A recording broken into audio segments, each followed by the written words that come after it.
आप यकीन मानिए, यकीन से परे है यह दास्तान कि अपने पहले प्यार, अपनी मोहब्बत को 51 बरस पहले दिए हुए एक वादे को निभाने भर के लिए कोई नेता प्रधानमंत्री का पद ठुकरा दे, वो भी तब जब वो पद उसके दरवाजे पर एक नहीं, दो नहीं, तीसरी दफा आया हो।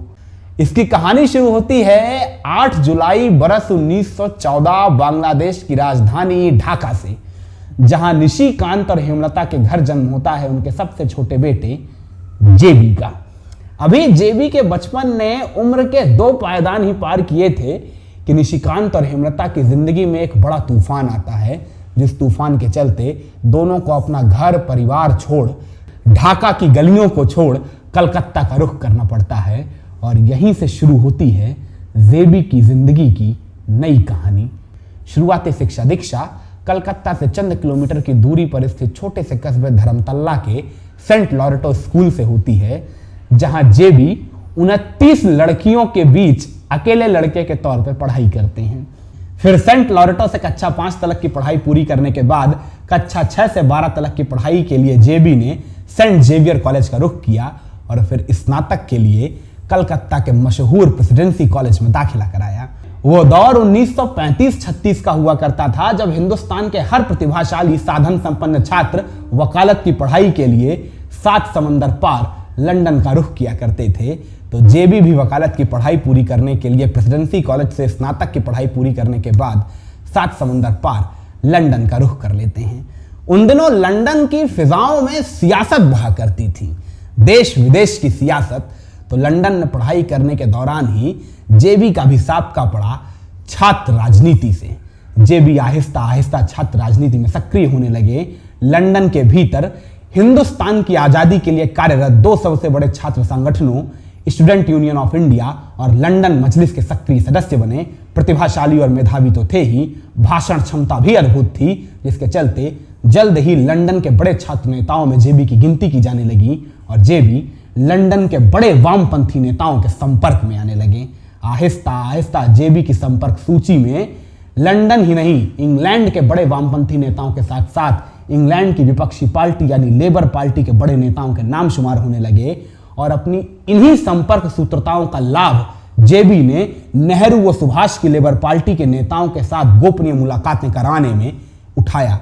जेबी की ही बदौलत नेहरू और सुभाष ने कई दफा लेबर पार्टी के नेताओं के साथ न सिर्फ गोपनीय मुलाकातें की, बल्कि कई बेहद अहम दस्तावेजों पर हस्ताक्षर और प्रस्ताव भी पास हुए।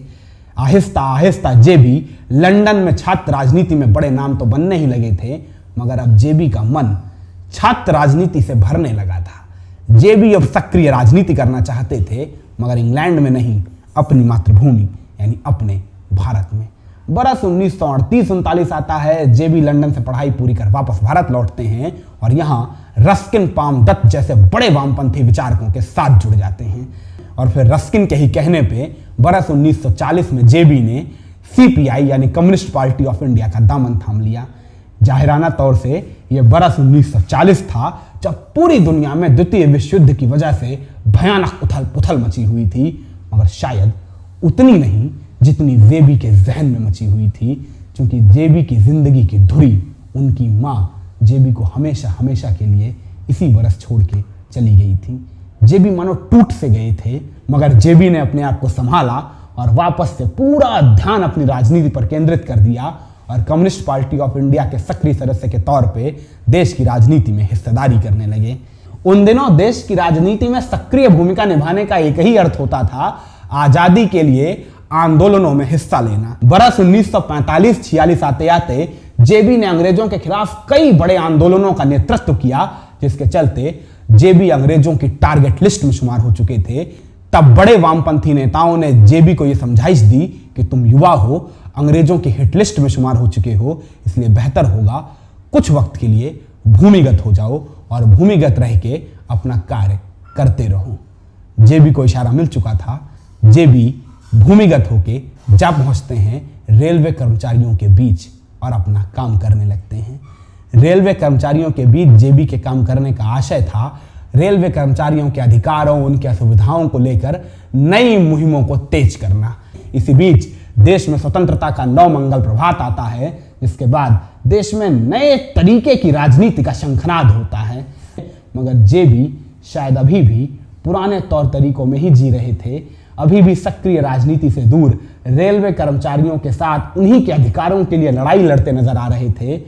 मगर जेबी को शायद इल्हाम नहीं था कि एक दिन पटरी पे दौड़ने वाली यही रेल उनके सपनों को आसमानों की उड़ान दे देगी। देखते ही देखते वो बरस भी आ जाता है जब रेलवे कर्मचारियों ने अपने अधिकारों के लिए पहली दफा देशव्यापी हड़ताल कर हिंदुस्तान की सरकार के कानों को सन्नाटा जड़ दिया था। और इस रेलवे हड़ताल के सबसे बड़े नायक बन के उभरे जेबी यानी ज्योतिरिंद्र बासु। यह पहली दफा था जब हिंदुस्तान की सियासत ने यह नाम सुना था, मगर शायद आखिरी दफा नहीं, क्योंकि अब देश के वाम मोर्चा के बड़े नेताओं को यकीन हो चला था कि वाम मोर्चा का यकीन मुस्तकबिल इसी लड़के के भीतर है। जिसके बाद बड़े वामपंथी नेताओं ने जेबी को दोबारा सक्रिय राजनीति में न सिर्फ दाखिल कराया, बल्कि बरस 1957 में पश्चिम बंगाल के भीतर बनने वाली ऐतिहासिक विधान चंद्र रॉय की कांग्रेस सरकार के खिलाफ नेता विपक्ष का पद भी दिया। जेबी की सियासत अनवरत गति से यूं ही आगे बढ़ती रही। वक्त का पहिया घूमता रहा, घड़ी की सुइयां टिक टिक करती रहीं।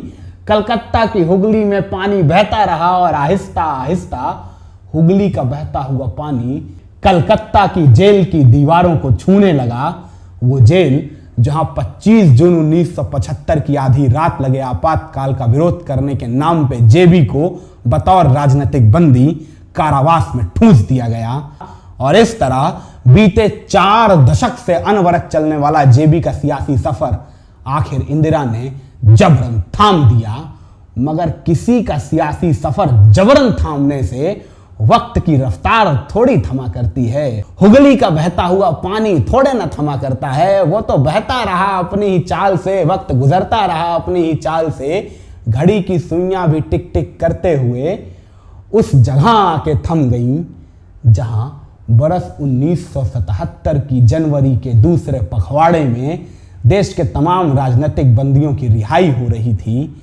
और रिहा होने वाले उन नेताओं में एक नाम जेबी का भी शुमार था। जेबी की भी कारागार से रिहाई हुई, जिसके बाद शुरू हुआ जेबी का नया सियासी सफर, नया कारवां और शायद नई जिंदगी भी।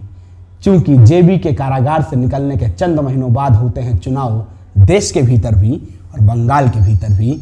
और कांग्रेस का होता है सूपड़ा साफ, देश के भीतर भी और बंगाल के भीतर भी। देश के भीतर सत्ता के तख्ते पर बैठते हैं मोरारजी देसाई और पश्चिम बंगाल के भीतर बनी वाम मोर्चा की सरकार का नेतृत्व करते हुए जेबी बैठते हैं पश्चिम बंगाल के मुख्यमंत्री के तख्ते पर। करीब 42 साल तक राजनीति करने के बाद आखिरकार जेबी यानी ज्योतिरिंद्र बासु के कब्जे में आता है सूबे के मुखिया का तख्त। बरस 1977 में मुख्यमंत्री की कुर्सी पर बैठने के बाद जेबी ने 3 सबसे अहम कदम उठाए। पहला बड़ा कदम था पश्चिम बंगाल के भीतर ऐतिहासिक जमीन सुधार कार्यक्रम, जिसके तहत सरकार बड़े किसानों और बड़े जमींदारों से तय सीमा से अतिरिक्त जमीनों को अधिग्रहित कर उन अधिग्रहित जमीनों को भूमिहारों में समान रूप से वितरित कर दिया करती थी, जिससे समाज के भीतर गरीबों और वंचितों को अपरिहार्य लाभ हुआ। जिसके चलते गरीबों, वंचितों, दलितों, पीड़ितों में ज्योतिरिंद्र बासु की एक छवि तैयार हुई, जो छवि और पुष्पित और पल्लवित नजर आने लगी जेबी के दूसरे ऐतिहासिक कदम से। ये दूसरा ऐतिहासिक कदम था पश्चिम बंगाल में देश में पहली दफा त्रिस्तरीय पंचायती राज व्यवस्था की स्थापना। बंगाल के भीतर यह त्रिस्तरीय पंचायती राज व्यवस्था कितनी सुव्यवस्थित थी, इसका अंदाजा अब इसी बात से लगा सकते हैं कि विपक्षी नेता होने के बावजूद तत्कालीन देश के प्रधानमंत्री राजीव गांधी ने खुद ज्योतिदा की इस त्रिस्तरीय पंचायती राज व्यवस्था की भूरी भूरी प्रशंसा की थी। और इन 2 ऐतिहासिक कदमों के फलस्वरूप समाज के भीतर असंतुष्ट लोगों की संख्या में जो भारी गिरावट दर्ज की गई थी, इसी भारी गिरावट का लाभ उठाते हुए ज्योतिरिंद्र बासु ने अपने सियासी चेहरे का इस्तेमाल कर सियासी वामपंथी विचारधारा को नए सिरे से समाज के भीतर की जड़ों तक पहुंचाना शुरू किया। और यह एक काउंटर अटैक तरीका साबित हुआ नक्सल आंदोलन के लिए, जिसके चलते लोगों के समक्ष दो विकल्प आ गए। दोनों वामपंथी मार्ग थे। एक और ज्योतिरिंद्र बासु का चेहरा था और दूसरी ओर चारू मजुमदार जैसे कट्टर नक्सलपंथी का चेहरा। और लोगों ने ज्योतिरिंद्र बासु के चेहरे को चुना, जिसके चलते आहिस्ता आहिस्ता आहिस्ता आहिस्ता पश्चिम बंगाल जो नक्सलवाद की जन्मभूमि थी वही नक्सलवाद से मुक्त नजर आने लगी। और ज्योति दा के इन्हीं 3 सफल प्रयासों के चलते पश्चिम बंगाल की जनता के भीतर ज्योति दा की तस्वीर इतनी धवल बनी हुई थी कि राजनीतिक एकाधिकार स्थापित करने के कुचक्रों को लागू कराने जैसे गंभीर आरोपों के बावजूद लगातार अनवरत चुनाव दर चुनाव ज्योति दा पश्चिम बंगाल के भीतर सरकार बनाते चले गए, इतिहास रचते चले गए और हर जीतते चुनाव के साथ देश के राजनीतिक पटल पर ज्योति दा का नाम और चमकदार नजर आने लगा। और जिस चमक का पहला फायदा ज्योति दा को मिला बरस 1990 में, जब 23 अक्टूबर को बिहार के समस्तीपुर में लालू प्रसाद यादव ने लाल कृष्ण आडवाणी को गिरफ्तार किया और भारतीय जनता पार्टी ने विश्वनाथ प्रताप सिंह की सरकार से अपना गठबंधन तोड़ा। विश्वनाथ प्रताप सिंह की सरकार गिरी और राजीव गांधी नए सिरे से नई अल्पमत की सरकार के जोड़ तोड़ तलाशने लगे। तब जो नया सियासी फॉर्मूला बना, उस फॉर्मूले के तहत राजीव गांधी ने खुद ज्योति बासु से संपर्क साध उन्हें देश के प्रधानमंत्री पद का प्रस्ताव दिया। खुद राजीव गांधी ने यह प्रस्ताव दिया कि आप देश के प्रधानमंत्री बनिए। मगर तब किन्हीं कारणों से ज्योति दा ने इस प्रस्ताव को ठुकरा दिया। कारण ज्योति दा भली भांति जानते होंगे, मगर ज्योति दा ने प्रस्ताव ठुकराया जरूर, जिसके बाद ये प्रधानमंत्री का पद चंद्रशेखर की झोली में आ गिरा। मगर फिर वो हरियाणा के 2 सिपाहियों वाले मामले के चलते चंद्रशेखर की सरकार भी गिर गई और एक दफा फिर राजीव गांधी ज्योति दा की चौखट पे थे प्रधानमंत्री का प्रस्ताव लेकर। मगर इस दफा भी किन्हीं कारणों से ज्योति दा ने इस प्रस्ताव को ठुकरा दिया, जिसके बाद बरस 1991 के लोकसभा चुनाव संपन्न होते हैं। पीवी नरसिम्हा राव की सरकार बनती है और उधर पश्चिम बंगाल में भी सूबे के विधानसभा चुनाव होते हैं और ज्योति दा दोबारा मुख्यमंत्री की कुर्सी पर बैठ जाते हैं। देश की सियासत आहिस्ता आहिस्ता अपनी रफ्तार से आगे बढ़ती रहती है और फिर कैलेंडर के इन्हीं फड़फड़ाते पन्नों के साथ दस्तक देता है बरस 1996, जिस बरस आयोजित होने वाले लोकसभा चुनावों के भीतर भारतीय जनता पार्टी पहली दफा देश की सबसे बड़ी राजनीतिक पार्टी बनती है। मगर सीटों का आंकड़ा जादुई आंकड़े से बहुत दूर नजर आ रहा था, जिसके बाद सरकार बनाने का एक नया फॉर्मूला सामने आया, जब तमाम गैर कांग्रेसी और गैर भाजपाई स्थानीय दलों ने आपस में मिलकर अपना एक गठबंधन तैयार किया, नाम रखा संयुक्त मोर्चा। और इस संयुक्त मोर्चा के गठबंधन को कांग्रेस बाहर से समर्थन देने को तैयार थी, यानी बगैर सरकार में शामिल हुए बाहर से समर्थन देकर सरकार को मजबूती प्रदान करना चाह रही थी। तो सरकार बनाने का फॉर्मूला तैयार हो चुका था, सभी दल एक मत थे, इंतजार था तो बस प्रधानमंत्री के चेहरे का। और एक दफा फिर प्रधानमंत्री के चेहरे के तौर पे सर्वमान्य पसंद बनकर उभरे हमारे ज्योति दा। संयुक्त मोर्चा के तमाम नेता ज्योति दा के घर पे पहुंचते हैं ज्योति दा को मनाने के लिए, प्रधानमंत्री की कुर्सी पर बैठने के लिए। आप सोच के देखिए, किसी नेता के दरवाजे पर प्रधानमंत्री के पद का प्रस्ताव लिए हुए नेता खड़े हों, ये कहते हुए कि प्रधानमंत्री बन जाइए, तो उस नेता का क्या ताब होगा।